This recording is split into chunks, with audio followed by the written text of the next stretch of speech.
Hi, my name is Cameron Carlson with AnimeLocation.tv. I'm here at Matsuricon 2022 with Amour. How you doing? Hello, I'm doing great. Thank you so much for inviting me. Oh, it's been wonderful. I've watched some of your stuff. So, how did you get started in the world of art? Oh boy. So back in 2014, I was really into Attack on Titan. And I know that's a little cringy, but No. no, you don't think so? Do you like No. the anime? Personally, I've not actually watched any of it, but I've seen a lot of the art, so and a lot of details about it. So, no, I think it's a good show. Period. Okay. Yeah, I'm not into Attack on Titan anymore, but back then I was super into it, and there were two characters I really liked, and I shipped them together, but no one else drew art of them. So I was Okay. like, why doesn't anyone else draw these two characters together? So I had to draw it, and with my very limited, so I, but 2014, very cringy time. Like when we first start drawing, it's just kind of stick figures, Yeah. and like you don't know what's going on. But I tried my best, and I was like, I'm gonna keep improving so I can make the best art of these two. And then as the years progressed, I was like, Yeah. I'm not into Attack on Titan anymore. I'm gonna draw something else. So that's how I originally got into art. Okay. No, I mean, everybody starts somewhere, some way. Yes. So, you also love to do streaming over on your Twitch account. How much fun is it to stream and interact with your fans over on Twitch? Oh boy, it's my favorite thing. I don't even treat it as a job. I treat it more as a hobby. So, art, I feel like art is like my full-time job, and streaming is like where I go to unwind. It's like where I go to talk to my community, like talk to my friends, and like see what they're doing. And they obviously watch me play games, and we have a good time. And we like to drink alcohol. Am I allowed to say that? You're allowed. Yes, you're allowed to talk about so that. Yeah. we like to drink alcohol. We like to party, and like we like to talk about like our parts of our lives. And then we can laugh and share them together. So yes, I absolutely love streaming. Now, as a VTuber, the trend has really exploded within the pandemic years. Now, you've been around for a little bit longer, even before that. How's it like seeing it evolve in such a very short window? I mean, I didn't even know VTubing was a thing till the pandemic.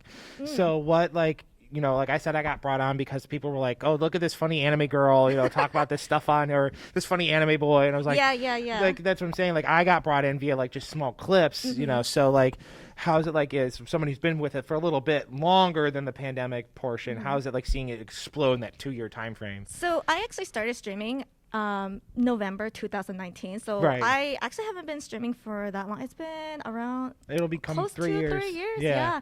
And I was mostly a face cam streamer. It wasn't until last year that I became a VTuber. Oh, okay. So I'm new-ish, but I know enough about the VTuber community. But the thing is that I knew a lot already because my friends were already VTubers. And I was the last of my friends to transition to a VTuber, from a face cam streamer to a VTuber. But I did see that 2020 was a year where everyone wanted to be a VTuber. And the reason was, have you ever heard of Niji Sanji? I think that's what it is. They're one of the first big groups, right? Yeah, so Hololive and Niji Sanji are two very big corporate VTuber agencies. And Niji Sanji was opening up applications for English speakers. They were like, we need new VTubers. Yeah. And so everyone was like, oh, I can become part of this corporate VTuber life and become like the new Niji Sanji face. Right. And so many people made their VTuber model. They like hired artists, they hired like graphic designers, riggers. Yeah. They hired all the things so they can make an impression on the Niji Sanji people. And they didn't get accepted, obviously, because only like 6 people. Yeah, this is a small short group. And like over 10,000 people apply. And they're like, well, what do I do with this VTuber model that I have completed? Quite a bit of money on. That I spent over $3,000 on.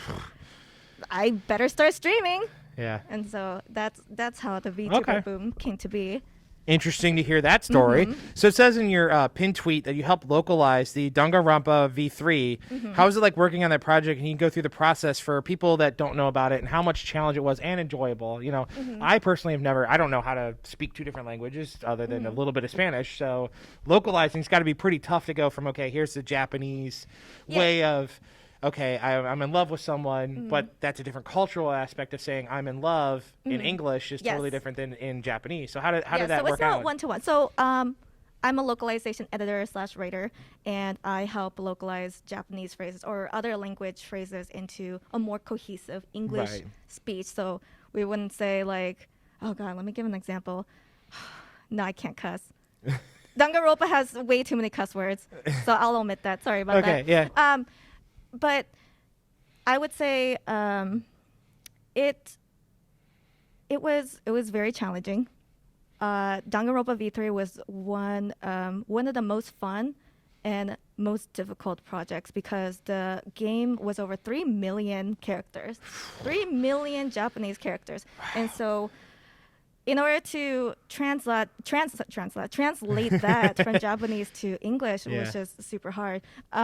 We worked with a group of translators, and then as localization writers, we worked together with the translators to make the English more cohesive. Right. So that was my part as a localization editor. Okay. And now the fun part going back to your Twitch is that you're currently playing Elden Ring, Pokemon Diamond and Pearl, and Digimon, the newest one. Yes. How is that going? Because I believe you accidentally in Digimon have already axed off a child. Oh, yes, yes. So in Digimon Survive, which released Almost like 2 weeks. 2 weeks ago, yeah. The newest Digimon game. It's basically Until Dawn. Have you played Until Dawn? I know of it, but yeah. Okay. Do you know kind of the Yeah, the premise? whole point. It's the whole point. Like, you have characters and blah blah blah. You can get them killed, perma-killed, and then it affects the story. So essentially, Digimon Survive is the Digimon version of Until Dawn. So you can kill off the kids, and this is really dark for a kids game. Yeah. I think that's the thing about Digimon versus Pokemon that's a little bit different is that Digimon's not willing to back away from adult subjects within a children's context. Yeah. Whereas Pokemon's like, it's all sugar and coated. Nothing can. They'll have bad stuff. Yeah, they'll have dark themes in Pokemon. But they don't really get death. Yes. Like, they bring it up subtly, but they don't actually show it. Whereas Digimon's like, no. Yeah, I mean, I feel like even Digimon Season 1, they've had a lot of dark themes. And there were deaths. They don't really, touch on the subjects, but none of the kids die. None of the main characters die. But so, in this one, they do. Yeah. And I think a lot of people who grew up with Digimon, they're like, oh, I got to play this game now. They're super excited. And they get depressed when they accidentally get someone killed. Yeah. So another fun thing is that you're here at Matsuricon. Not only are you an artist, but also a guest.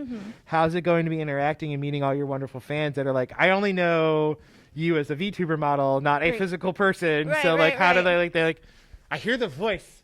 Where's it coming from? So I feel like a lot of people who visited me, they already know what I look like. Okay. Because I used to be a face cam streamer, and then I switched over to a VTuber, and I'm not too shy about revealing what I look like. So I don't think they were surprised. They were like, oh, hey, hi.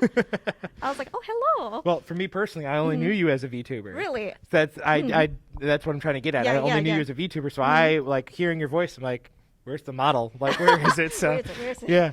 So again, talking about your VTuber, it's a very cute, bubbly pink with a little green stem growing out of it. A, what led to the design? B, who's your fun little human plushie you carry around? And will the stem ever grow some more?